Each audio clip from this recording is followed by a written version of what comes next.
Hey guys, my name is Sam and today I want to take a quick look at the Nuptse jacket by the North Face in collaboration with footwear and sneaker boutique Sneakers and Stuff. 2019 marks the 20th anniversary of Sneakers and Stuff, and they joined forces with the North Face to release a tie-dye themed capsule collection that included a black Denali fleece and pant, a tan back to Berkeley boot, a teal blue tie-dye cap, and my favourite piece of all, of course, is the Nuptse. These released on Saturday the 19th of October 2019, and I picked these up from the London store for the retail price of £245. This collection takes a nod to North Face's history, being founded in 1966 during the peak, pun intended, of hippie culture and its Yosemite roots. Climbers, hikers and mountaineers will often celebrate Summer of Love in California in their camper vans after finishing a hike, climb or general exploration. Sneakers and Stuff chose the original Nuptse, which features that bold teal purple tie-dye print. Another main detail is the SNS logo embroidered on the right side of the chest as well as the inner collar.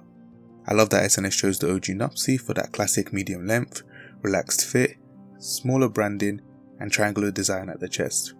It also features velcro adjustable cuffs, a bungee adjustable waist hem that tapers and loosens. It also sports two external covered pockets, an internal breast zip pocket, and what's nice is it has a heritage patch right next to it which is specific to this jacket, which should please collectors. Finally, of course, it has that lofty 700 down feel and padded design for constant warmth during colder climates. A great thing about the Nuptse is it has a nice relaxed fit which allows you to size down for a fitted look. This allows you to have greater warmth, especially if you want to layer it up underneath a waterproof jacket. Despite its padded look, it can still easily be layered under a waterproof jacket as seen on my Sangro jacket, which is an extra large. I fit a large in my Nuptse in this video. Overall, the quality control is spot on, no defects, stitching errors, and I love the matte finish of this jacket.